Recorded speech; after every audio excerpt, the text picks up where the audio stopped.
É muito como a gente recebe o que o outro fala e a gente reage do que propriamente o que o outro fala. Porque quando Pedro fala de Paulo, tu conhece mais de Pedro do que Paulo. Exatamente. Lacan falava na teoria do espelho isso, que é como se o outro aponta o dedo, se o outro te critica, se fala alguma coisa, se aquilo passa direto, você tá bem organizado. Aquele barulho de fora não te atingiu. Agora, se você recebe aquilo e você fica com raiva, é porque aquilo tá dentro de você. E aí você tem que tratar. O que acontece quando a autoridade encontra a profundidade da filosofia? No episódio de hoje, recebemos Luiz Alberto, juiz de direito, escritor e um eterno buscador do conhecimento. Ele é autor do livro Mundo Real e Reflexões Cotidianas.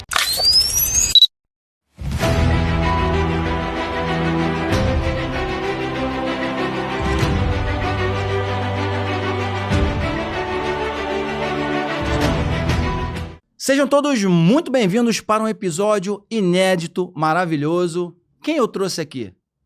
Luiz Alberto, que honra tê-lo aqui, meu amigo. Teve tempo nessa agenda para comparecer no MetanoiaCast? Isso aí é prazer, é uma honra ter recebido o convite de participar, de fazer, né, esse podcast, de ter um bate-papo. Acho que vai ser muito, muito proveitoso e reflexivo para todos nós. Muito obrigado. A honra é nossa, muito obrigado por você ter tirado esse tempo do dia de hoje, né, para falar um pouco da sua vida, da sua história e, claro, a gente vai mergulhar na filosofia, que eu gosto de aprender. E o público de casa também gosta de aprender sobre filosofia. Mas para o pessoal te conhecer, quem é Luiz Alberto?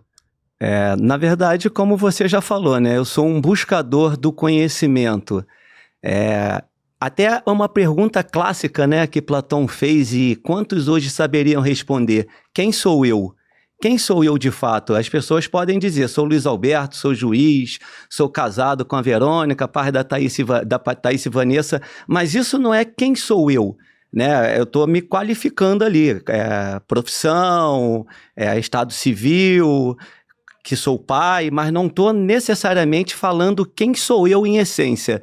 Na verdade, eu sou um ser humano que veio aqui para empurrar a humanidade 1 milímetro que seja para frente nesse longo caminho de volta a Deus. E estou tentando, porque eu acho que é mais ou menos isso. Tem uma frase da tradição tibetana que diz assim, melhor do que um discurso de 1000 palavras, seja em que lugar que for, né, auditório, e que não traga nenhum tipo de reflexão, basta uma única palavra que seja capaz de trazer conforto a quem escuta. É o que eu mais ou menos tenho buscado na minha vida, ser esse rastro de luz na vida das pessoas que eu tenho o prazer de cruzar pelo caminho.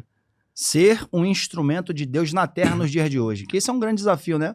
A gente está numa era que existem muitos influenciadores, falam sobre tudo, mas e a essência? A essência da pessoa, ela é potencializada quando ela tem... Porque falam muito sobre isso, né? Quer conhecer alguém? Dê poder ou dinheiro. É bem complicado mesmo. São duas situações que você, de fato, vai identificar quem é aquela pessoa. Porque até que não tem aquilo, é uma. E depois fala, mudou. Não mudou, né? Só veio à tona no momento em que ela passou a ter aquilo que... na concepção dela, a tornou um pouco melhor do que a outra. O que é muito errado, porque nós não somos melhores do que ninguém, somos exatamente iguais a todos, né? Nós somos todos irmãos e viemos aqui com uma finalidade específica para sairmos melhores do que entramos. Quantos conseguem fazer isso? Chegar no final, tem uma frase de um poema do Amando Nervo que ele fala assim, vida, nada me deves, vida, estamos em paz. Quem consegue chegar no final da vida e falar assim, estamos em paz, não existe débito nenhum, no denominador comum deu tudo certo. Exatamente, né? A paz emocional. A paz emocional hoje é uma riqueza. Nos dias de hoje tão turbulento, tão corrido, tão disputado. Isso. A maldita comparação, que é um regresso emocional, nas redes sociais. Luiz Alberto, sua história de vida, antes de chegar na magistratura, você, quando novo, fez muito concurso, estudou, tinha alguns sonhos e projetos, né? O que o senhor fazia antes? Eu sou natural de Belfor Roxo. Eu estudei, fiz faculdade na Unig E, a princípio, a minha pretensão era ser advogado. Eu não tinha maiores pretensões. Eu idealizei aquilo, mas eu percebi em determinado momento, ali pelos 26, 27 anos, que acho que eu não seria... Não é que eu não seria tão bom advogado, é porque é difícil começar do zero, abrir uma sala e ficar esperando as pessoas chegarem. E como não tinha essa comunicação hoje de rede social, de você divulgar, porque não existia, a internet era discada, e não existia Google, não existia hoje todos esses meios de comunicação que você vai divulgando o seu trabalho. Era um pouco mais difícil. Você tinha que começar a fazer ali as ações e com o resultado as pessoas procurarem. Então, quando eu cheguei com 26, 27 anos, que eu já tinha a minha atual esposa ali na ideia de como é que a gente vai casar. Aí eu falei, bem, eu acho que eu vou começar a tentar fazer concurso público. Aí tentei num concurso público, eu comprei uma apostila para delegado de polícia na banca de jornal. Algo raro hoje em dia, né? Quase não tem mais. Já tinha folha dirigida na época já? E foi da folha dirigida mesmo. Sensacional. E aí peguei, estudei por ali e passei na primeira fase do concurso. Primeiro concurso. E passei na segunda fase do concurso. Fase oral. Não tinha oral na época.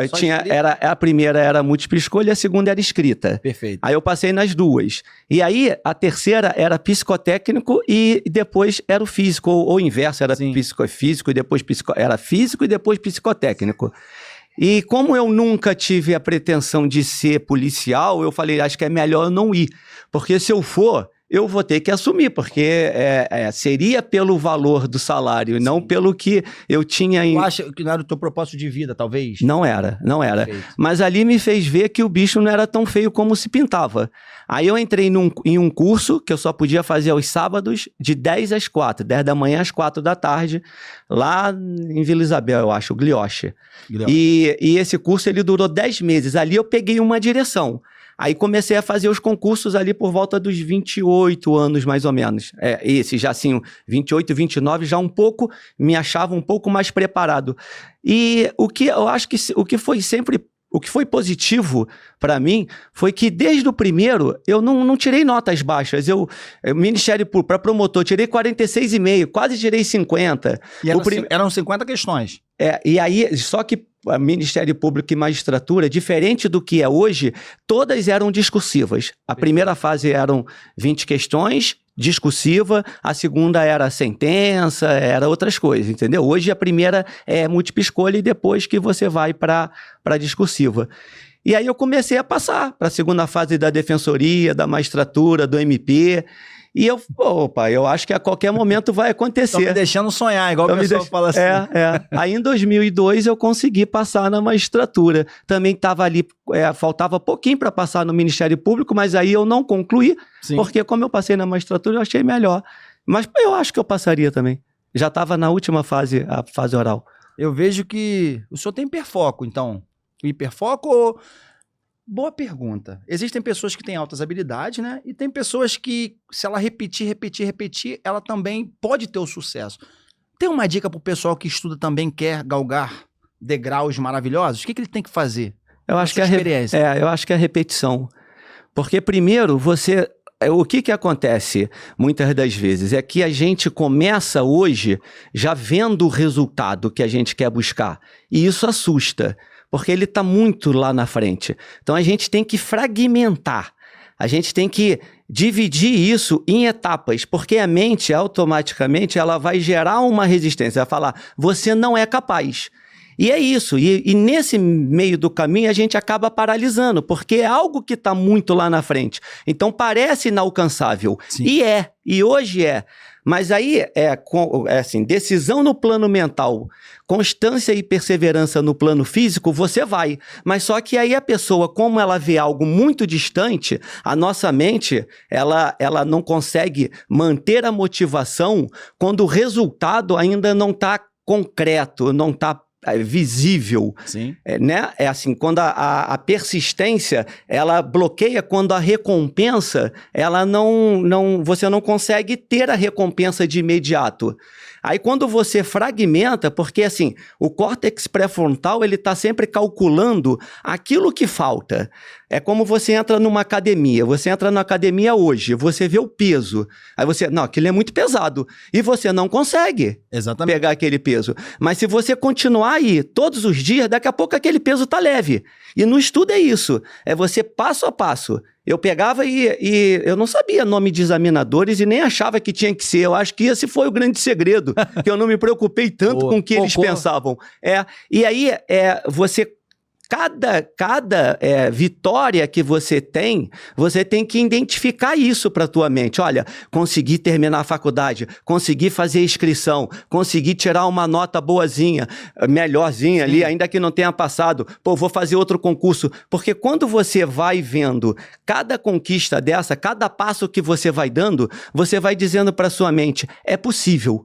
E aí quando você chega, você fala assim, caramba, eu não sabia que eu era capaz. E não era, você se tornou no processo. Caminho. Você foi adquirindo as ferramentas necessárias para chegar no final já capaz de desenvolver ali o raciocínio necessário para conseguir tirar a pontuação mínima. Maravilhoso, maravilhoso. É a questão das conexões neurais, né? A repetição, repetição, repetição, conexões neurais, novos comportamentos. E não só a questão desses fenômenos físicos no cérebro, mas todo um contexto de... Aí já entra a energia do ato de coragem, né? De resiliência. Porque no passado tu tinha alguma pessoa que você se inspirava, seja na família, alguém de fora? Porque às vezes nós nos espelhamos em alguém. A gente admira alguém. Teve alguém que tu admirava na época? Não. Não? Não, na família ninguém seguiu essa área assim de fora, de alguém. concurso. Ou foi na faculdade que o professor, alguém que te fez essa motivação de estudar? Na verdade, foi assim, conforme eu fazia as audiências, eu vi o juiz, vi o promotor, eu ficava, não uma pessoa específica, mas os juízes e os promotores que eu ia fazer audiência, eu ficava imaginando eu sentado ali e também... Mentalizava isso. Isso é real. Não tinha uma pessoa assim, essa pessoa foi que me inspirou. Sim. Foram várias, né? Foi a profissão em si e a atuação de cada um nas audiências que eu ia que foi me dando esse sonho, né? Que Deus permitiu tornar realidade. Parabéns. E eu vejo que o ambiente, né? O ambiente, querendo ou não, ele influencia muito. Por isso que eu falo, vai lá, dá um pulo lá para você pelo menos ver. E o ambiente, ele tem um poder, sim, de... Produto do meio, aproveitando já o gancho aqui, o ambiente influencia mesmo o indivíduo, segundo Freud e os filósofos? Em parte sim, né? Porque se a gente achar que o meio influencia, como a gente vai falar de Machado de Assis, né? O meio não influenciou Machado de Assis. Perfeito. E ele se tornou o maior escritor do Brasil, reconhecido mundialmente. Mas o meio influencia, claro.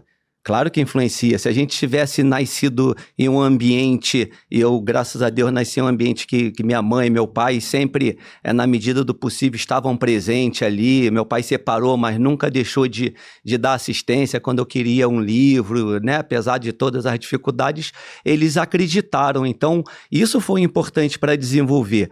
Porque, assim, as pessoas, às vezes, elas retardam e dizem que ainda não é o momento porque elas não querem admitir que está faltando coragem para começar, sabe? Então fala assim, ainda não é o momento certo. Mas o momento certo é sim, mas aí é porque ele está querendo justificar o porquê ele ainda não começou. E a mente, ela trabalha, com o que você falou, o cérebro ele é preditivo. Ele aprende por repetição. E conforme você vai repetindo, você vai assimilando. Conforme você vai assimilando, você vai permitindo que ele abra novos conhecimentos, você vai aprimorando. E aí, como o direito ele vai se repetindo também, vai chegar um momento que basta você precisar tirar aquela média necessária, não precisa você acertar tudo, as coisas vão se repetindo, não mudam com tanta frequência, a lei muda, mas o contexto acaba, se você tiver ali a base, você vai desenvolver o raciocínio necessário para responder a questão. Então, acreditar que é possível, porque eu não tive nenhuma, como eu falei, né, influência, ninguém, tirando Deus, né, e meus pais ali e tal, que confiaram. Eu fui estudando sozinho, eu estudava em casa, cara. Eu estudava em casa. E na época de vocês era mais desafiador, né? Era livros, livros e livros. Ah, não tinha igual hoje. Tecnologia. Não tinha tecnologia, não tinha. Tinha que ir para a biblioteca ler. E atualmente o jovem tem muita facilidade, porém se tornou algo, prejudicou em muitos, tem os benefícios também, mas mal utilizado se torna um malefício. A questão cognitiva, foco, comparação, como a gente falou anteriormente, prejudica mais hoje a tecnologia para muitos jovens que não sabem usar no aspecto de desenvolvimento. Dizem até que esse excesso que a gente tem, como ele não está sendo bem utilizado, ao invés de ele beneficiar, ele vai atrasando, né? Ele vai criando um certo obstáculo ao invés de criar ali caminhos e portas para você de facilidade. Sim. É como você tem o seu prato de comida, mas você sempre está olhando para o outro. E você acaba achando que numa vida lá no começo, você já está atrasado, porque o outro começou, porque o outro com 20 anos já conseguiu o primeiro milhão, já está tendo um carro. Aí você se julga atrasado por uma vida que sequer começou. Exatamente. Porque o escolher é isso, é você entender o que você quer e principalmente, aceitar o que você vai ter que deixar para trás. Sim. E deixar para trás é importante. Eu digo que talvez hoje eu teria um pouco mais de dificuldade, porque hoje nós vivemos numa geração que nunca foi tão dispersa quanto essa. E para o estudo, para você passar num concurso público, a dispersão é fatal. Exatamente. Porque ela vai... A cada mensagem, a cada notificação, você parar, você perde o raciocínio do que você está fazendo. E o direito é raciocínio pleno ali, total, foco total. E quando você se desloca para você voltar a ter aquele raciocínio, não é de imediato. Eu ouvi dizer que leva em torno de uns 20 minutos para você voltar de novo a desenvolver aquela atenção que você estava desenvolvendo. 20 minutos? Eu não sei te falar. Não, foi um estudo que eu vi. Isso, para você voltar novamente a ter aquele foco. Então, assim, se for estudar, deixa o telefone de lado, vai evitar. Se der, coloca até em outro quarto. Isso, e depois pega, porque se for urgente, vão ligar, aí você atende. Porque se não for, como a maioria é notificação, você deixa e depois você vê. Aí você deixa de se desenvolver, né? O desenvolvimento do ser humano é no momento que ninguém tá vendo ele, né? No quarto sem ninguém ver, guarda o telefone. Exatamente. O telefone mal utilizado, ele prejudica muito o desenvolvimento de qualquer ser humano, inclusive... As pessoas ficam com essas dopaminas baratas. Rolando tela o dia todo. Isso aí. E elas se sentem exaustas. Sobrecarrega, isso. Irmão. Por causa da dopamina, isso. Exato. Você vai gerando, cada feed que você olha ali, você vai gerando dopamina. Só que o cérebro não foi feito para isso. E aí vai chegar um momento que vai saturar, ele vai ficar cansado. Aí acabou, né? Exatamente. A dopamina natural que Deus criou. Pôr do sol, isso. O céu... Música, tu escuta uma música, as dopaminas industrializadas que tá prejudicando muito os cérebros aí, né? Tem até um estudo a longo prazo, vou até deixar na descrição do vídeo, que fala que muitas pessoas vão ter vários problemas gravíssimos por causa até dessas questões tecnológicas, por estar sempre com o telefone. Problema no pescoço, entre outros prejuízos. Luiz Alberto, primeira profissão? Advogado. Advogado, chegou a atuar na área ou não? Atuei. Atuou na área quanto tempo? 5 anos. 5 anos? Aí estudei 3 anos e com 3 anos, acho que eu tive uma carreira até meteórica, né? De 3 anos eu consegui passar na magistratura. Eu digo que eu não apostaria $1 furado em mim, eu achava que eu não conseguiria. Mas aí conforme eu fui obtendo o resultado, eu fui. Confiança, foi o que eu falei antes, eu fui fragmentando, sem entender. Hoje, como eu sou... um curioso, né? Eu não sou filósofo, eu só sou curioso, assino curso, estudo, a neurociência também, terapia. Maravilhoso. A gente começa a ter um entendimento mais ou menos do que é. E eu percebo que eu fazia pelo menos já parte do que hoje eu tenho entendido. É um grande sucesso. Há tempo para todas as coisas também, né? Igual a gente está falando sobre, no caminho, a gente ser lapidado, moldado, para a gente, pela função... pelo cargo que o senhor exerce hoje, né? Tomar decisões é de extrema importância. Não é uma decisão só na letra do papel. É uma decisão contextualizada, filosofia, sociologia, antropologia. E, claro, né? Letra da lei. E também porque decidir a vida de alguém... é difícil. É difícil. Muito importante. E a nossa consciência, que a gente sempre está com ela todo dia, quando a gente deita a cabeça no travesseiro. Inclusive, aproveitando, o que faz um juiz de direito? Para o pessoal de casa saber que, às vezes, as pessoas não sabem o que realmente um juiz de direito faz. Um juiz de direito, ele trabalha com conflito de interesses, né? Se não tiver confusão, as coisas não chegam pra gente. Então tem que haver sempre um querendo e o outro dizendo que não vai dar. Seja em que parte for, porque senão eles não chegam, resolvem amigavelmente e a gente não toma o conhecimento. Seja em que parte for, né? Até tu fala assim, mas um querendo... o crime também é isso. Um quer matar, o outro não quer morrer. Um quer roubar e o outro não quer perder o bem. Então, tem essa transgressão, quando existe uma transgressão da norma jurídica, ou quando as partes não conseguem amigavelmente solucionar aquele conflito intersubjetivo de interesses, aí o juiz é chamado como sendo o Estado juiz para solucionar aquela questão, para analisar se aquela pessoa de fato cometeu um crime, se aquele pai tem que pagar uma pensão, se aquela guarda é melhor ficar com um ou com outro, se a determinada empresa em relação de consumo agiu de forma inadequada. Então nós trabalhamos mais para trazer, como se fosse trazer a ordem para aquela situação ali que em determinado momento feriu uma norma que foi estabelecida pelo Estado para ser seguida. Perfeito. E o juiz de direito, e tem os desembargadores, porque muita gente tem essa dúvida e me pergunta, Thiago, eu não sei o que faz um desembargador. Um desembargador é um juiz mais velho, que está antigo na carreira, ele pode ir por merecimento, que é a regra, ou pode ir por antiguidade, ou por merecimento. Então, a antiguidade é um juiz já que já está há mais tempo na carreira e por merecimento ele é submetido à votação, mas em regra também é um juiz que já está há mais tempo na carreira. Então, é um juiz com mais tempo na carreira. Ele apoia o juiz ali, porque é na fase recursal. Isso. Eu sou um pouco isso leigo. Aí, isso. Aí a pessoa não aceita a decisão, recorre. Os desembargadores faz uma... tem uma câmera, tem uma câmera que são 3 desembargadores, eles reunidos, eles entendem, tem o relator, o supervisor, o revisor e o vogal. E aí eles concordam com aquela decisão, de manter ou discorda em parte, concorda em parte, entendeu? É assim que funciona. Isso essa importância de ter várias mentes, vários cérebros pensantes, né? Principalmente a experiência, porque dá mais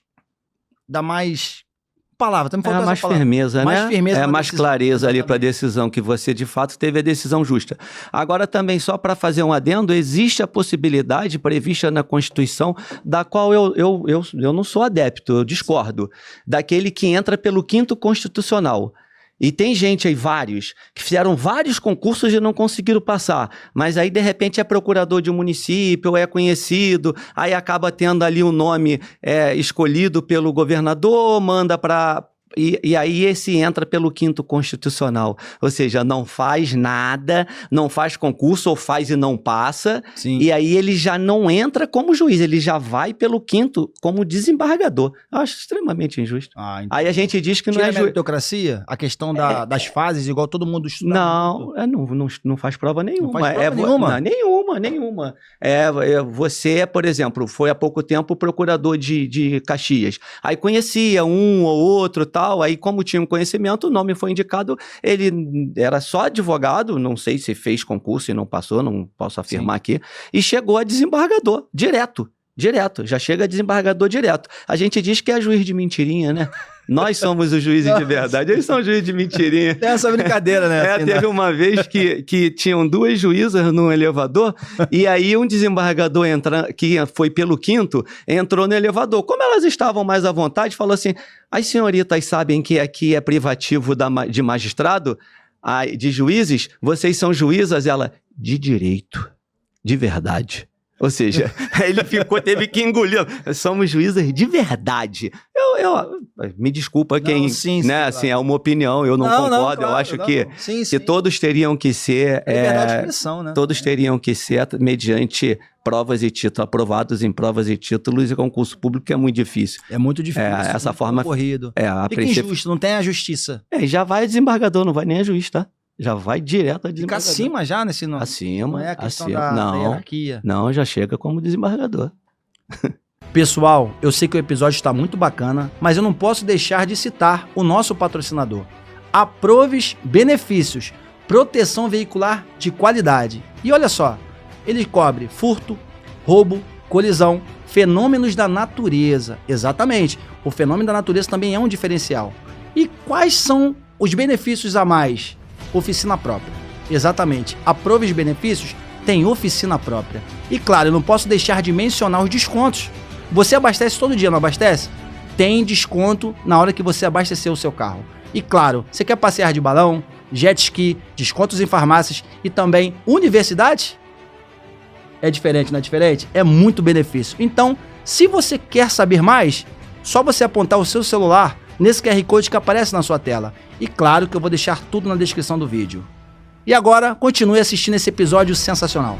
Caramba, e tu passou em quanto na época? Tinha muita vaga? Porque concurso público, às vezes tem 10 vagas no Brasil. Eu já vi concurso passado. Na sua época, você se recorda?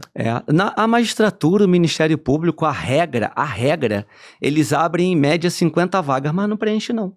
No meu concurso passaram 28. Não passa, não chega. Dificilmente passa 50. Tu passou em quanto? 2002. Eu passei 14º. Parabéns. Mas... Fruto do seu trabalho. Não passam, não preenche as vagas. Dificilmente preenche 50 vagas. Dificilmente. Eu não tenho, acho que eu só vi um que preencheu 50 vagas nesses 24 anos de magistratura. Caramba, porque é muito concorrido, é muito difícil, doutor. O senhor... Eu acho que é dificuldade, né? Eu não sei, assim, vai variando. Tem concursos que escreve 3 mil, 5 mil, 7 mil, 1.000 e pouco, depende, né? Entendi. Mas aí no final, o único, eu digo para quem quer tentar a carreira, que você não tem concorrente, o concorrente é você. Porque se você tirar a média, você passa. Não tem aquele, passaram 80 e são 50 vagas. Não passa 50. Passa sempre menos do que 50. Então, o único concorrente é você. Você não tem concorrente que passaram 200 e são só 50 vagas. Isso não acontece. Passam 20, 15, 30, não passa mais do que isso. Então, como o senhor mencionou, vou parafraseando, é você contra você todos os dias. É isso aí. Nós somos os nossos maiores inimigos, né?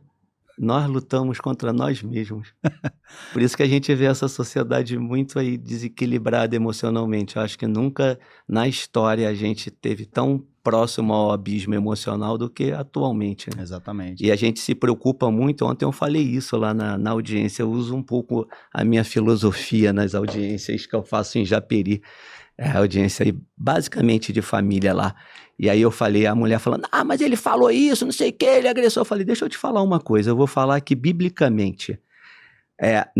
A opinião do acusador, você não tem que, depende da forma como você recebe. Perfeito. Num primeiro momento, a culpa é do outro. Você não tem um controle do que o outro vai achar de você, do que o outro vai falar de você. É ele. Mas como você reage ao que o outro falou de você, aí a culpa é sua. Porque, vamos lá, eu falei para ela, na visão de Abel, Caim era irmão dele. Na visão de Caim, Abel era um concorrente. Na visão de Davi, Saul era o rei. Na visão de Saul, Davi era uma ameaça. Na visão de José, os irmãos eram uma família. Na visão dos irmãos, José era um obstáculo. Viu que o problema é outro? Mesmo assim, Abel continuou fazendo as coisas que Deus ordenou, José continuou sonhando e Davi continuou orando. Então, viu como é que eles receberam de forma diferente? É muito como a gente recebe o que o outro fala e a gente reage do que propriamente o que o outro fala. Porque quando Pedro fala de Paulo, tu conhece mais de Pedro do que Paulo. Exatamente. Lacan falava na teoria do espelho isso, que é como se o outro aponta o dedo, se o outro te critica, se fala alguma coisa, se aquilo passa direto, você está bem organizado. Aquele barulho de fora não te atingiu. Agora, se você recebe aquilo e você fica com raiva, é porque aquilo está dentro de você. E aí você tem que tratar. É o paradoxo da autoaceitação de Carl Rogers, né? Que foi um dos fundadores, acho que terceira ou quinta escola de psicoterapia, que ele falava, quando você se conhece,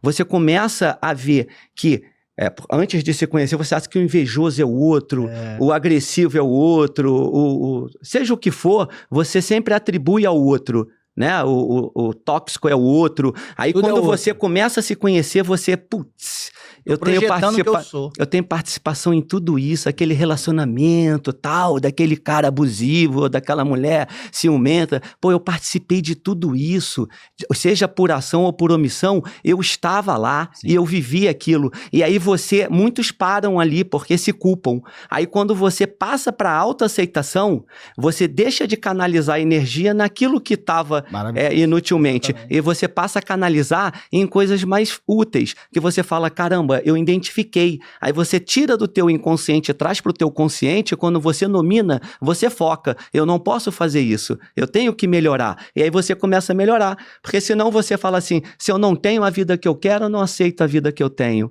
Se eu não tenho o casamento que eu quero, eu não aceito o casamento que eu tenho. E aí você vai vivendo uma vida que não é sua, uma vida emprestada. Sempre o que você falou no início, comparando, porque a comparação, ela mexe com estruturas que vai te fazer mal, e hoje as redes sociais, ela faz com que a gente se comece a comparar com o quê? Eu preciso disso? O Epiteto falava, essa felicidade que hoje a humanidade busca, ela é inalcançável.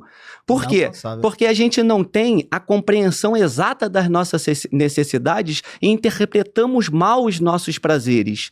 E aí quando você consegue perceber que nem tudo aquilo que você busca realmente é importante e você precisa, porque a gente corre hoje demais, hoje, né, a pandemia do momento é a pressa, em busca de coisas que a gente nem sabe se vão ser tão prazerosas assim, e a gente vai perdendo no meio do caminho os detalhes. Os dias simples é que são extraordinários. Os dias, as coisas mais caras estão nas coisas mais simples, que a pessoa nem observa. Por exemplo, um pôr do sol. Tu para ali, tu fica olhando o pôr do sol. Obras das mãos de Deus, fez com muita cautela, com muito cuidado. O ser humano é a coroa da criação. E muita gente está perdendo a sua própria identidade, haja vista com essas comparações digitais. E isso é um regresso emocional. A pessoa não sabe nem quem ela é. Por isso que eu falo, a pessoa fala sobre alguém, eu falo, irmão, eu quero saber quem você é. Ele, não, eu quero saber quem você é, me conta um pouco sobre a sua vida. Aí a pessoa vai e foge, não quer falar. Eu falei, tudo bem, uma fuga é uma defesa, né? Todas essas explanações que o senhor trouxe, isso aí vem de claro, né? Experiência de vida e muitos livros lidos. É a verdade. A questão da leitura hoje, tem muitos livros digitais, que facilita muito, mas ainda eu particularmente, sou antigo, eu gosto do físico. Eu também gosto do físico. Eu gosto de pegar o físico, olhar a capa, e é maravilhosa a leitura, porque expande a consciência, né, e melhora nosso pensamento crítico também. Então, a riqueza hoje não seria o controle emocional? Atualmente está saltitante você falar assim, para a mente, e você controla, eu não vou agir assim? E o livro, ele te traz isso, essa leitura, né? Ele vai te trazendo para um mundo ali, abrindo um leque de conhecimento. E a tendência é que, como você começa a construir esses novos caminhos neurais, hoje eu sinto necessidade de pegar meu livro. Eu vou passear, às vezes, assim, passeio romântico, a minha esposa já fala, vai levar teu livrinho, não? Eu falei, vou. Porque ela sabe que eu vou, qualquer viagem, eu vou viajar para qualquer lugar, eu levo um livrinho. E no avião, eu não gosto do digital, mas no avião, para não incomodar, como eu não consigo dormir, eu já viajei um bocado, mas eu tenho medo até hoje. Eu para não ligar a luz ali de leitura, eu fico lendo aqui. E você falou da fuga, né? O Freud tem uma frase que ele diz assim, a fuga é o instrumento mais seguro para te tornar prisioneiro daquilo que você quer evitar. Porque Exatamente. Porque você não pode se abrigar na fantasia. E se você ficar muito preso na imaginação, te coloca numa situação regredida, porque nós não conseguimos fugir de nós mesmos. Exatamente. Freud era muito profundo em suas análises, né? Inclusive, ele, não sei se teve muita crítica na época, ele trouxe umas reflexões muito profundas à frente do tempo dele. Porque ele estudava muito, mergulhava. A pessoa que busca muito conhecimento, que ela começa a enxergar coisas que as pessoas não é superioridade nem inferioridade, não é isso. Mas ela vê coisas que as pessoas comuns não veem, né? Que é a questão mais profunda. O conhecimento é... O princípio da sabedoria é temor a Deus, né? Isso. Para eu não esquecer, pra gente, daqui a pouco, pra filosofia, que eu quero ouvir mais sobre a filosofia, e também a música, sei que você é um exímio músico. Eu tô tentando. Qual foi a decisão que te marcou assim na carreira? Teve alguma que te fala assim, Thiago, para eu decidir? Porque a decisão é uma análise muito contextual. Personalidade do indivíduo, histórico. criança, seja casos hoje que a gente vê que mexe muito com a população envolvendo criança, né? Crimes, seja o que for. Teve alguma que te marcou recentemente? Na verdade, eu tive duas e uma terceira que está acontecendo. Eu vou resumir. Uma foi com relação a um acusado de estupro em Resende, em que eu não era titular da vara criminal, mas algo me disse que ele não tinha sido estuprador. Então, fui fazendo uma audiência atrás da outra, seguidas, que não é comum, porque eu queria dar a solução dentro daquele mês, que era o mês que eu estava lá. E aí eu fui percebendo, aí eu pensei assim, falei para a psicóloga, eu vou botar o acusado junto com a menina. A menina tinha 6 anos, eu falei, eu quero ver a reação. Psicóloga, isso é perigoso. Eu falei, não, deixa comigo. Aí o promotor, não sei não. Quando eu botei, a menina correu pro colo dele, eu falei, ele não é estuprador. Senão ela teria medo dele. E também tem os exames também para corroborar? Aí depois a gente concluiu que, de fato, ele não era estuprador. Mas eu soltei, mas o cara sofreu na prisão, sabe? Ele falou que... Foi um impacto emocional muito grave. O filhinho dele tinha nascido, a mãe da menina falava. Devastação emocional. A mãe da menina, não foi ele. Isso foi um caso. Um outro foram 3 crianças que o pai fazia horrores com a mãe, levava homens, enfiava as coisas na mulher, fazia... E a gente teve que tirar as 3 crianças, eles iam pra frente do abrigo, e a gente colocou essas 3 crianças numa família substituta que foi embora, não era desse estado, tivemos que colocar fora do estado para eles não seguirem. Essa foi uma decisão muito difícil. E uma outra que a decisão em si foi muito fácil, que foi uma ação de alimentos, a gente fixou os alimentos lá para o pai pagar, mas a mãe muito nervosa, muito magoada, que eu falei para ela, pô, a mágoa é a má água. Porque a água que afunda o barco não é de fora, é de dentro. Exatamente. E ela tá te afundando. A senhora tem que reagir, a senhora tem alguma coisa que tá reprimido que a senhora tem que colocar.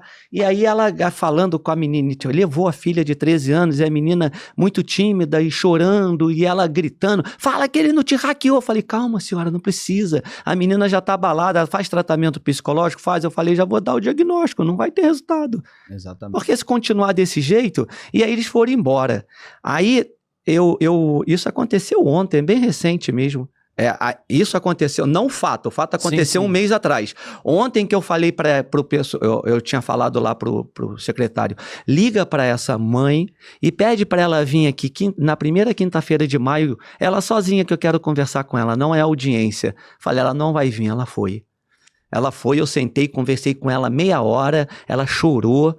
Aí eu falei para ela, ó, na primeira quinta-feira de julho a senhora vai vir com a sua filha de 13 anos. Eu vou trazer uma lembrancinha para ela, eu quero conversar com vocês duas.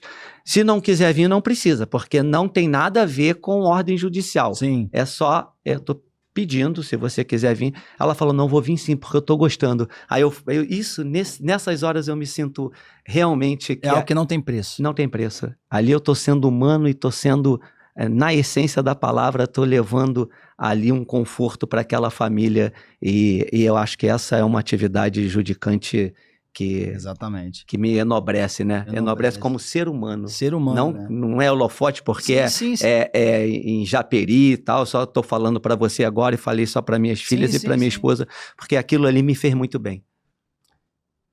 É algo profundo, né? Porque quando a gente fala que não tem preço, é porque pelas palavras, pelo conhecimento, você consegue... Dentro da alma da pessoa, né? A palavra tem esse poder. Claro, bem colocada com, claro, unção também, que eu creio muito nisso, assim, a unção de Deus. Eu tô acreditando que eu vou ajudar essa família. Eu tô acreditando. Bem, tempo eu não tô perdendo, porque meia hora que eu fico ali conversando com ela, eu acho que é isso. Eu tenho que levar transforma. isso. Sim, te transforma. E a pessoa, ela é meio que tivesse uma bomba armada e uma palavra... Você desarma essa bomba. Pela palavra, pelo conhecimento. O universo é mental, né? Se a gente conseguir... O Carl Jung falava, controle a sua mente e ela te protegerá. Acho que é isso. Se a gente conseguir ter esse controle, a gente reage. Eu costumo dizer que nós somos ainda trogloditas com leve retoque de civilidade. Mas essa película é tão frágil que se tiver o primeiro ruído, ela já se rompe. Aí a gente mostra nossas garras, nossas unhas, a gente já quer atacar. As palavras só existem quando tem um acordo tácito entre quem fala e quem escuta. Perfeito. Porque a partir do momento que eu falo algo que você não quer ouvir, danou tudo. Exatamente. Tem até uma historinha que é legal. Branca de Neve em paz, reino em paz, espelho em paz, madrasta em paz. Até que ela pergunta ao espelho se tinha alguém mais bonita. Quando responde, pronto. Ela quebra o espelho, contrata quebra o espelho, contrata um caçador, persegue Branca de Neve, toca terror no reino e se transforma em bruxa. Viu? No que você se transforma quando falam que você não quer ouvir? Exatamente. Esse é você. E você conhece mais a pessoa na reação do que no momento que ela chega. Porque eu chego aqui para conversar contigo, eu já chego, né, sabendo o que vai acontecer, já entendo mais ou menos. Então, a gente vai falar as mesmas coisas, a gente vai se entender, enfim. Eu já chego por dentro do que vai acontecer. Mas quando surge alguma coisa diferente que me desagrada, e aí eu tenho uma reação... Uma reação. Esse sou eu. Esse é a gente no momento de dar respostas inteligentes também, em meio a algum caos emocional. Porque toca no gatilho, toca às vezes numa ferida, né? Inclusive a Bíblia fala que a palavra branda, ela acalma o furor. O furor. A palavra ríspida desperta a ira. Tinha um livro que eu li há muito tempo, que é como... eu vou recordar agora. O mundo é feito de copos d'água. Tudo é copo d'água. Ele faz uma reflexão filosófica de... Se você olhar tudo como um copo d'água de forma emocional, você consegue lidar melhor. Claro que isso é individual, não é tão simples assim. E também, conforme o autoconhecimento a longo prazo, a gente vai se conhecendo, não entre nas tempestades das pessoas. Traga-as para a sua paz. Eu achei aquilo profundo. E alguns livros que eu li nessas questões de comportamentos, eu começava a aplicar. E funcionava. Porque quando a pessoa vinha gritando, falando um monte de coisa, eu respirava, esperava ela falar. Aí eu falei, não, você tá certo, cara. Tudo bem, eu vou pensar sobre isso. Tu não vai reagir? Eu falei, não, você tá correto. Tiago, você tá diferente. Eu falei, não, que eu tô lendo um livro aí, eu tô querendo aplicar e tá sendo maravilhoso. Nos dias de hoje, a leitura é transformadora. Inclusive, muitos livros, né? E a filosofia? Porque se alguém lhe traz um presente, que são essas ofensas, essas agressões, você não aceita, o que vai acontecer? Essa pessoa vai embora com esse presente.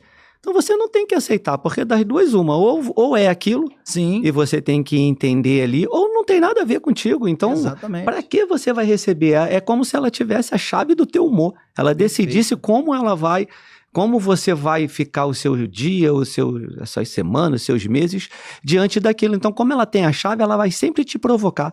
Quando você para de reagir, ela perde o controle. No que ela perde o controle, a melhor forma de vingança é você agindo de forma diferente. Quando você começa a agir de forma diferente, o outro não vai ter como, porque quando ele taca, é igual o bumerangue, volta para ele mesmo. Ele vai ficando com mais raiva.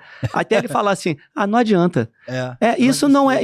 Mas as pessoas acham que isso é levar desaforo para casa, isso é fraqueza. Não, isso é sabedoria.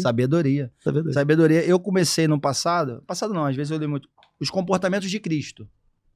Aí eu pensei, calma aí, Criador, Salvador, ele tinha tudo para falar, né? Na hora que ele estava indo pro matadouro, lá pro ser crucificado. Aí eu falei assim, por que ele não se defendia?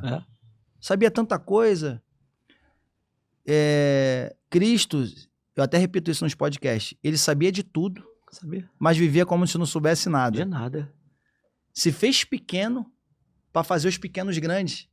Ele ia sempre na contramão do mundo e do raciocínio da humanidade, né?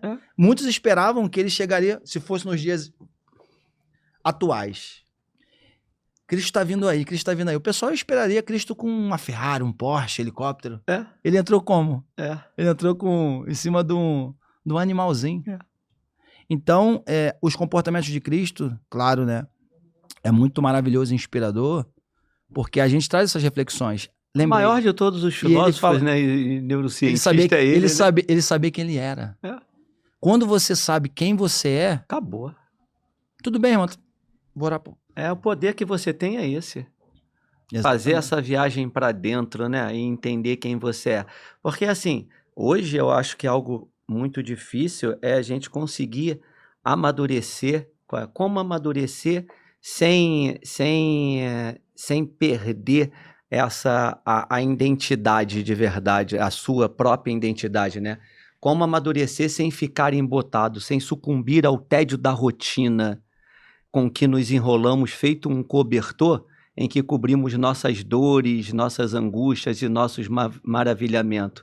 Porque corre ao nosso encalço o espectro de nos tornarmos sensatos demais quando a vida exige um pouco de ousadia. Aí se você me perguntar em que dose, não sei, mas que exige, exige. Não leva tudo tão a sério. Não. A vida é leve. É, porque a gente amadurece, a gente fica embotado, a gente fica amargurado, sabe? A gente fica insatisfeito, a gente está envelhecendo mal, porque a sociedade entende que só a juventude é essa idade que é idolatrada, aí você começa a não aceitar e vai se transformando. Eu acho que tem certos procedimentos que são legais, são legítimos, Sim, claro. mas tem uns que são deformantes e desesperadores. Por quê? Porque você começa a não se aceitar. Então, se você, ao envelhecer, não se aceita, é porque você não teve uma vida que tenha valido a pena. Exatamente. Essas questões da vida valer a pena, por isso que a pessoa tem que identificar também o que ela gosta de fazer, né? Eu ressalto muito isso. E passado, né? As pessoas às vezes ficam amarguradas pelo passado. O passado é terrível. O passado é terrível, o passado a gente não pode mudar, mas o nosso futuro está intacto. Porque a mente é temporal. Para a mente não existe nem passado nem futuro, é tudo aqui e agora. Tudo aqui e Por agora. isso que você perdoar é muito difícil, que quando você vai perdoar, você vive tudo de novo. Aí você libera cortisol, adrenalina, vai liberando tudo para dentro de você. E aí foi um estudo que entendia anteriormente que tudo ficava só no sistema neurológico, mas ele se desenvolve na sinapse, ou seja, raiva, mágoa, tudo que você sente, e aí ele se junta ali no neuropeptídeo a um grupo de aminoácidos e as células estão com seus receptores já prontos para receberem e derrama na corrente sanguínea. O primeiro lugar a ser atingido é pele, segundo é articulação, depois ele vai para o sistema imunológico, que é o segundo maior receptor dessas substâncias. Aí no sistema imunológico, aí você vai ficar mais suscetível à inflamação, aí daqui a pouco aquilo ali vai gerar pressão alta, vai gerar problemas cardíacos, vai gerar câncer. Então, muito das doenças, elas são ocasionadas por esse estado mental que a gente está vivendo hoje em dia. E hoje, a gente entrou assim no que o Byung-Chul Han chama de sociedade do cansaço ou do desempenho, que é essa positividade, essa positividade nociva, que a gente só é válido, né? Porque cruéis convenções nos convidam diariamente temos que estar em forma, temos que ser competitivo, produtivo, temos que vencer, temos que mostrar que somos capazes e ainda guardar tempo ali para um pouco de afeto, que está cada vez mais... horas, exatamente. Cada vez menos afeto. Mas a sociedade é uma mãe cruel, a vida é um corredor estreito e o tempo é um perseguidor implacável. E aí, em determinado momento, a gente vai perceber que vai aparecer tanto no corpo quanto na alma, que é a realidade que empurra a vida.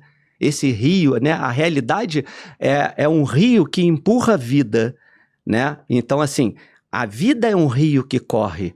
Então, a gente vai perceber em determinado momento que aí vem a impaciência, vem as rugas, vem a falta de energia. A gente começa a ver que a realidade, na verdade, é um rio, o rio que empurra a vida não é miragem, ele é real. Mas aí, como a gente viveu muito tempo aqui nesse andar de baixo, a gente não adquiriu a sabedoria suficiente para quando chegar aqui em cima, conseguir enfrentar isso com naturalidade e com normalidade. Maravilhoso. Senhores, Luiz Alberto aqui, honrando com a presença.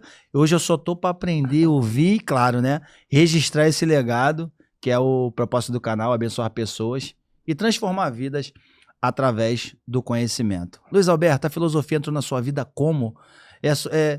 Tu falou ao decorrer da sua carreira, ou você um dia eu vou estudar filosofia, e o que você tá achando? Tem pouco tempo, tá? A minha secretária seguia a Lúcia Helena Galvão e ela falou assim para mim, já que você gosta disso, tem uma filósofa aí que o conhecimento para ela é fim, que hoje a gente acaba usando o conhecimento como meio para ter status, para ficar famoso, para ganhar dinheiro, e ela usa o conhecimento como fim.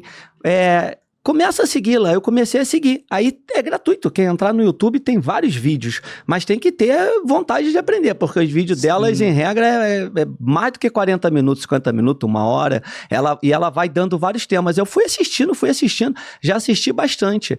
E aí ela indica os livros, eu fui comprando livros, aí depois ela passa um pouco pela neurociência, e também comecei a seguir alguém que... Neurociência. Se você entrar aqui no meu algoritmo, ele é basicamente isso. Eu sigo muito o Pedro Calabrese.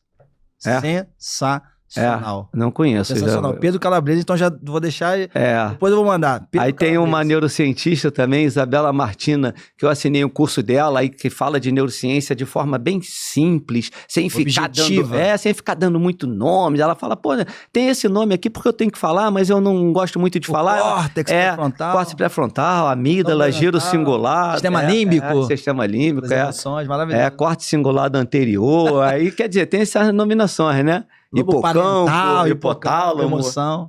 E aí, às vezes, as pessoas que ficam escutando esse nome saem muito... não quero ouvir isso não. Não, mas ela traz de uma forma bem simples de entendimento.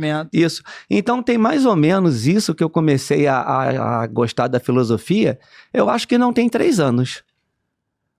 Tem 3 anos. É recente. Bom que você tem um aprendizado também acelerado, né? Eu sempre estudei sozinho. Acho que eu sempre fui um pouco autodidata. Se eu consigo aprender as coisas... Se eu focar, eu acho que rola. E o conhecimento a gente vê assim, quando a pessoa vive, sei lá, 100, 120 anos aqui na Terra, né? Muito breve. Passa muito rápido. Porque quando a gente ama realmente o conhecimento, você sempre quer saber. Tinha uma época da minha vida que eu estava estudando muito galáxias, planetas, estrelas. Eu fascinado. O eixo da Terra, gravidade. Aí depois eu comecei a ler vários livros de vários autores. E, porque música, então, nem se fala, os grandes músicos que, graças a Deus, hoje a gente tem o YouTube, pra gente ver o que eu falo. Eu falei, Wilton Marsales, Arturo Sandoval, trompetistas renomados, né? Tinha também um que fazia muitos os arranjos do Rock Balboa. Então, a internet é um mar de conhecimento. Mas depende como nós a exploramos, né? O conhecimento, ele também tem a outra face dessa moeda, né? E o Arthur Schopenhauer, ele dizia, quanto mais conhecimento você tem, prepare-se para você deixar muitas coisas e pessoas pelo meio do caminho. Porque você começa a ser visto, pô, esse cara é chato. Tem que ver o mundo dele. Porque eles vivem no mundo de ilusão, né? Na caverna de Platão, que aí via aquelas figuras sendo reproduzidas ali, né? Através daquela fogueira que tinha, e ficavam tentando adivinhar. O que sai e volta, eles eliminam. Porque ver a realidade iluminada pela luz do sol, que essa luz do sol, o que é de fato verdade, acaba confrontando. E aí, isso internamente machuca, porque pensar dói, é cansativo, perigoso e dá trabalho. Remexe com águas paradas ali, que você não está muito afim de que venha à tona, não. E quem pensa enriquece. Enriquece. Napoleão Hill. Já leu algum livro do Napoleão Hill? Já li Sensacional. Já viu Mais Esperto que o Diabo? Fantástico, né? E, inclusive, ele diz que o diabo... Mais esperto que o diabo. O diabo, ele atua justamente na mente, né? 98% é no medo. Ele fala que ele gosta de ficar nos 3 lugares principais. Na religião, nas escolas e no governo. Porque as pessoas obedecem sem pensar. Exatamente, sem pensar. E eu pensar dá trabalho. Eu não quero pensar, não. Tá, tudo bem, antes de tomar uma decisão, se isolar de uma forma positiva. Pega um papel, uma caneta. Inclusive, num livro do Napoleão Hill, ele fala que tinha... o próprio Napoleão, salvo engano, ele fez um estudo de campo para ver como é que era a rotina e o comportamento dos grandes empresários, pessoas de sucesso. Eu acho que é A Ciência do Triunfo, esse livro. E ele foi entrevistar um empresário. Aí foi a secretária, espera um pouquinho que ele já vai atendê-lo. 1 hora, 2 horas, 3 horas. Ele, poxa, eu tô 4 horas aqui. Ela, como é que eu vou lembrar ele? Ele lembrou. Ele entrou e ele tava sozinho na sala. Ele, poxa, mas calma aí, eu tô esperando o senhor um maior tempão pra fazer a entrevista. Então, me desculpe, é porque eu tiro um dia todo sozinho comigo mesmo só pra pensar. Ele ficava com o papel e a caneta o dia todo, pensando inconsciente. Aí ele foi e colocou isso no livro. Eu falei, cara, sensacional. Às vezes a gente fica tão no modo automático o que a gente que a gente não pensa. A gente acha que o tempo tá passando rápido demais, mas não é, né? É porque a gente, o que acontece? O hipocampo, ele registra novas memórias. Então, é falta de memória episódica. Como a gente passa como é que funciona a mente? Ela recebe as coisas novas que você está fazendo e depois de um determinado momento, como para não gastar energia, que o cérebro não foi feito para gastar tanta energia, Preguiçoso, né? é preguiçoso, ele, isso aqui não precisa mais. Aí ele passa a agir no piloto automático.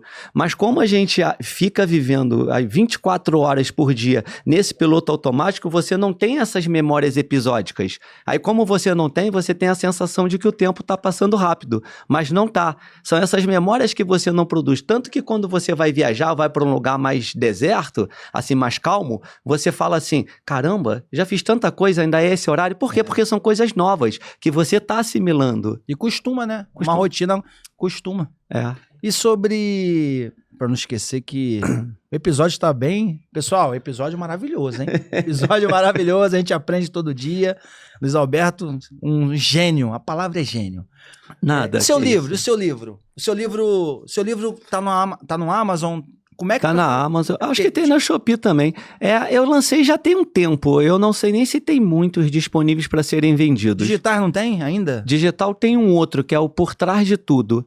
Que eu conto histórias de pessoas, assim, de superação, inclusive do próprio Armênio, que foi entrevistado. Armênio, maravilhoso. Eu fui contando de alguns amigos ali algumas histórias e trago alguns textos isolados. O nome é Por Trás de Tudo. Esse tem digital. Maravilhoso. O Mundo Real Reflexões Cotidianas, eu não sei se ainda tem muitos disponíveis para serem vendidos. Tem na Amazon e na Shopee. Mas Por Trás de Tudo, com certeza tem digital. Tem, porque um dia desses um amigo comprou digital e falou que tá gostando. Eu falei que eu tô escrevendo um terceiro melhor agora, porque esses eu escrevi um pouco ali na pandemia, e agora eu tô tendo um conhecimento um pouquinho melhor. E que eu pretendo colocar o nome do livro no Divã com Deus. Que eu tô trazendo algumas passagens bíblicas e trazendo uma interpretação dentro da filosofia e da neurociência. Maravilhoso. Não usando a religiosidade, a espiritualidade, mas algumas passagens bíblicas. Isso. Ciência. Já tô fazendo um rascunho lá. Talvez demore um pouco, porque eu faço um montão de coisa ao mesmo tempo. Minha esposa fala, como é que tu faz tanta coisa? Toca um instrumento ali, faz uma música. Agora eu tô Altas habilidades. eu tô tentando ver se eu coloco algumas músicas pra alguém cantar. Tô quase chegando. Mas o quase, né? O quase, assim, pior do que a convicção do não e a incerteza do talvez é a desilusão do quase. O quase é forte. Quase consegui, quase falei. Quem quase casou ainda é solteiro, quem quase passou estuda. Então eu tô assim, quase algum cantor tá cantando, mas não cantou ainda. Então mas eu acredito que... E o que falta? Execução? Cara, assim... estratégia? Eu conheci o Suel, um amigo ele mandou um áudio, disse que a música é muito boa. Suel, Ferrugem gostou muito da música, o Cezinho do Pique Novo gostou muito da música. Tem um amigo que gostou... Tem que mandar também pro Prateado. Prateado, ele também tem origens evangélicas, lançador do Rodriguinho Belo, músico, arranjador. Eu conheci o empresário do Belo, mas ainda não cheguei. Mas eu tô assim, é porque eu tenho minha profissão, eu não posso... Como é que eu vou sair? Eu não faço minhas sentenças lá, então eu não tenho tanta flexibilidade no horário para ir atrás deles. Aí tem alguns amigos que abraçaram agora, Zé Henrique, que foi cantor do Yahoo, foi produtor da Xuxa, e ele gostou muito da música, aí ele falou, pô, essa aqui eu vou ver com Marcos e Belucci e tal. Eu falei, opa, mas é tudo assim. Não, mas vai acontecer, há tempo para todas as coisas. Mas eu aprendi a não criar expectativa para não gerar decepção. Se acontecer, tá bom. Se não acontecer, tá bom. Porque o Kant, ele dizia que existe o imperatismo categórico e o imperatismo hipotético. O hipotético é assim, imperativo hipotético. Eu faço querendo o resultado. E o imperativo categórico, eu faço porque me faz bem. Tá bom. Se vier o resultado, é uma consequência. Se não vier, já veio o resultado, que foi o fazer. Foi o fazer. Perfeito. E isso aí é verdade, porque quando a pessoa ela faz algo, cara, claro, né, a longo prazo tem as consequências positivas, mas você se sente bem fazendo, você se sente bem criando, você se sente bem tocando. Inclusive, vou entrar também nessa seara. E o violão, o piano... Faz tudo, Luiz Alberto. Isso aí eu faço bem mais ou menos. Violão, teclado, violão, quais instrumentos? Não, na verdade, o que eu toco um pouquinho melhor é o piano, né? O violão é bem arranhado e o... Mas só as músicas? E o saxofone, só a música que eu queria aprender lá, Legião Urbana, essas músicas mais mais profunda, que eu acho legal, do rock. Então a batida é bem simples, não faço nada extraordinário, Tem não. inteligência musical. Existem, acho, mais de 7, 8 inteligências, né? É a musical, sinestésico espacial, naturalista. A existencial eu acho bacana. O existencial é aquela que a pessoa chega assim, cara, por que eu tô aqui nessa terra? A pessoa começa a ter aí a pessoa como vai, tá ficando maluco. Não tô não, cara, é que eu gosto de pensar, acho que é uma inteligência existencial também. As 8 múltiplas inteligências, é uma matéria que eu estudei na neurociência. Maravilhoso, maravilhoso. Inclusive, centro de mediadores. Bons cursos para especializações, assim. Também acho que ele é evangélico, psicólogo, hipnoterapeuta, várias formações, e aprendi muito com ele, aprendo todos os dias. Mas eu acho assim, o universo é cíclico, né? Eu acho que a gente está passando por um período que a tendência, eu acredito pelo menos, que a gente vai voltar. A gente aos poucos já tem coisas que a gente está resgatando lá de trás, as músicas, às vezes moda, tal. E eu acho que a leitura, não talvez tão rápido, mas a tendência é que a gente consiga, porque vai chegar num nível tão ruim, sabe, do que a gente ainda falta, tá ruim, mas ainda pode piorar, e eu acredito que vai piorar ainda, porque é nesse confronto, né, que o mundo é nessa dualidade, que quando você vê que tá muito ruim, tu fala, eu tenho que melhorar. Na ausência do som, tu percebe o silêncio.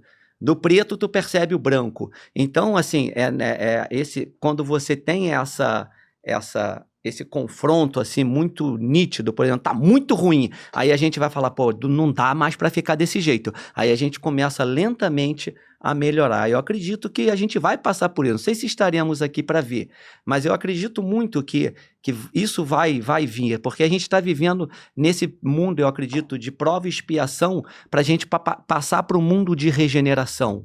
Então, esse momento, eu acredito que é isso, prova e expiação, tudo muito ruim, as pessoas muito agressivas, sem paciência, estressadas, mundo corrido e emocionalmente abalada, né? Fast food emocional. A gente não... o espelho de Narciso está invertido, porque a gente não constrói nossa versão. A gente produz eco e a gente sai defendendo. A gente sai falando aquilo porque alguém que a gente admira, sei lá, um cantor, um ator, ou um político falou, a gente sai defendendo aquilo de qualquer jeito, com unhas e dentes, sem ter construído uma versão e ter pelo menos entendido se aquilo ali de fato se encaixa ou não dentro do que a gente pensa. Mas eu acho que quando fica muito dessa forma, assim, vai chegar um momento que já tá nítido, mas tem gente que não tá vendo, de tanta agressividade, polaridade, aí vai, pô, calma aí, cara, a gente não é inimigo, vamos tentar ver aqui como é que a gente faz. E aí eu acredito que a leitura, até como estudante da filosofia, eu não posso deixar de acreditar na humanidade. Hoje eu diria que a humanidade está falida, mas eu não posso falar isso. Hoje está ruim, mas a gente vai passar por esse período de transição, eu acredito que a gente vai se transformar em seres humanos melhores. Eu também acredito nisso, né? E aí eu digo muito, né? Por isso que o Metanoia Cast, eu gosto de registrar o legado das pessoas, até porque netos virão, né? Filhos virão. Isso. E são vozes que as pessoas, que essa geração que tá vindo vai se inspirar. Porque elas têm que ter uma referência, um modelo de caráter, de tudo, de bons caminhos. Ô Luiz Alberto, tem alguma palavra filosófica que você queira deixar aqui pra gente? Uma palavra que você... A filosofia ela é muito ampla, né? Tanta coisa... Parece que não tem nem, entre aspas, hierarquia, porque uma coisa é mais bonita do que outra, essas palavras filosóficas. É verdade. Já parou verdade. Tem uma passagem do Arthur Schopenhauer que eu acho muito interessante, que ele diz assim, viver é estar em uma constante oscilação entre a ânsia de ter e o tédio de possuir. O que nos movimenta são os desejos. Então, eu deixo uma palavra que a gente tem que entender realmente quais são os nossos desejos. Porque o que você falou da dopamina, ela é gerada mais no caminho, né? Uma recompensa antecipada do que propriamente quando você tem. Então, que a gente consiga entender realmente o que é necessário para que sejamos realmente felizes. Se aquilo ali, será que é para... Se você não pudesse mostrar ou falar para ninguém o que você conquistou, será que você mesmo assim continuaria querendo? Exatamente. Então é mais ou menos isso. E que a gente consiga desenvolver esses caminhos neurais dia após dia, porque o hábito ele não muda do dia para a noite, porque a gente tem uma casa velha e que a gente começou a fazer uma reforma. Então, nesse intervalo entre que a gente não tem mais a casa velha nem a casa nova, a gente fica meio que vagando. E a tendência, muitas das vezes, como a mente ela está sempre querendo referência, é voltar atrás. Então, que a gente consiga entender melhor as nossas reações, porque vocês podem perceber, se a gente conseguir se manter, respira, não responde, com o tempo, pode parecer muito difícil, mas com o tempo a gente vai perceber que a gente vai trazer leveza. E é essa leveza que a gente está precisando. Então, para ter uma vida mais leve, quando estiver sozinho, cuidado com seus pensamentos. Em grupo, cuidado com as suas palavras, né? No sucesso, cuidado com o seu ego. Então, se a gente conseguir entender isso, a gente vai ver o quanto de melhor a gente vai ter e o quanto de leveza vamos conseguir carregar para nossas vidas. Exatamente. Pessoal de casa, esse episódio aqui, maravilhoso. Como, claro, né?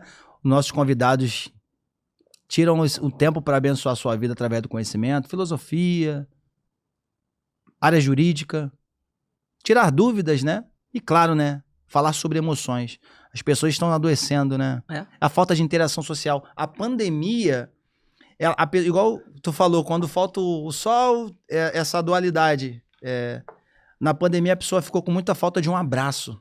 Não podia mais estar em grupo. Porque o ser, quando ele se isola, ele realmente, a tendência é que ele começa a ter fantasmas emocionais, sente aquela falta do afeto. O afeto, as pessoas estão precisando de afeto. Quase não tem, né? De serem escutadas. As pessoas, cada um no seu mundo, cada um nas suas relações individuais, a gente sabe sobre isso, seja família, trabalho. As pessoas não estão mais apertando a mão. Cara, esquece tela, vamos ficar aqui 3 horas conversando. Vamos ver o pôr do sol, que tem muito isso. Piquenique, tinha esse pessoal do piquenique, tu ficar sentado numa praça observando os pássaros. Que são a natureza, ela é inefável, é a palavra. Hoje usam muito a gente como utilidade, né? Quando você perde, quem é você, né? Isso tem um livro A Metamorfose do Franz Kafka, que ele fala isso. O outro livro interessante é o do José Saramago, Ensaio sobre a Cegueira, que quando ele fala que as pessoas ficam cegas, é mais ou menos esse estado que a gente está, a gente enxerga, né? Quem olha tem que ver, e quem vê tem que enxergar. Mas será que a gente enxerga? Será que a gente também quer enxergar? Não quer enxergar. Então a gente tem que começar a entender que, né? Porque o melhor de todos esteve aqui há 2026 anos atrás. Falou, mas parece que poucos ouviram, né? Exatamente. Tá na hora da gente começar a ouvir melhor e entender o que tá ali e começar uma mudança. Sempre há tempo para mudança. Mudar é difícil, mas é possível. Se a gente não começar agora, a gente nunca vai conseguir concluir, né? Exatamente. Algum agradecimento? Eu quero agradecer a vocês por me convidarem, ter o prazer. E se Deus quiser, na próxima a gente vai vir para falar das músicas que foram lançadas. Você trazer seu violão e a gente... Então vou ter que ensaiar. Trazer o violão com as músicas aqui pra gente já fazer um podcast musical. Gostei. Dá pra fazer. Pessoal, sensacional. Então, com a música, essa aqui Vai ficar um luxo. Produção, diretor Paulo Leão, muito obrigado. Marcelo, que tá sempre com a gente aí, né, nas gravações, um trabalho sensacional aqui em Nova Iguaçu. E você que nos assistiu, não deixa de se inscrever no canal, curtir, comentar, compartilhar para abençoar mais vidas, registrar legados, abençoar pessoas e transformar vidas através do conhecimento. Deixa um livro pro pessoal de casa aí, o pessoal quer ler algum livro, você que já tem o teu. O teu a gente vai deixar na descrição do vídeo, vamos deixar na descrição do vídeo, mas... Uma última palavra de Luiz Alberto pro pessoal de casa, pra gente encerrar esse programa. Você quer que eu indique um livro? Pode ser. Tá. Tem um livro que eu tô lendo agora, ele tem 4... Ele já tá no 4º. E ele vendeu só no Japão mais de 5 milhões de livros. O primeiro vendeu 1 milhão, o segundo, acho que o 4º já tá com 5 milhões de livros só no Japão. E ele se chama Até que o Café Esfrie. Ele conta 4 casos E é muito interessante o livro porque é uma cafeteria que fica no centro lá de uma cidade do Japão e que é atípica essa cafeteria. E dizem que ali você pode voltar ao passado. Mas aí tem algumas regras. Você só pode sentar em uma cadeira. Se você levantar daquela cadeira, você volta automaticamente para o presente. Você tem que tomar o café e você tem que voltar antes que o café esfrie. O contato, e você tem que ter esse contato com alguma pessoa que também esteve dentro do café. Então são essas regras, né? E o principal, você não pode mudar o presente. Você só pode ir ao passado. Então eu tô achando um livro interessantíssimo. Eu tô lendo já o segundo. É um livro que eu deixaria para todo mundo se interessar de ler. Eu acho que é legal, é um livro curtinho. Você lê uma história por dia ali, não toma muito tempo. Eu acho bem reflexivo, né? Sim. Até para a gente trazer para o nosso dia. O que a gente gostaria de falar? Geralmente é isso. Então por que a gente não fala desde agora? Não precisa entrar nessa cafeteria. Mas pelo menos a gente lê e traz como reflexão. Aquele pedido, né? Eu costumo dizer... para encerrar, que o presente, ele, se fosse num espetáculo, Sim. ele atua como um figurante atrás do palco, e o depois, que é o artista principal, que é o protagonista, ele nunca entra em cena, porque de depois em depois, o café esfria. Esse é o livro, a ideia do livro é essa. Luiz Alberto, sensacional, MetanoiaCast Brasil, ou você muda ou tudo se repete. Luiz Alberto, sucesso, conte conosco. Muito obrigado. Muito obrigado.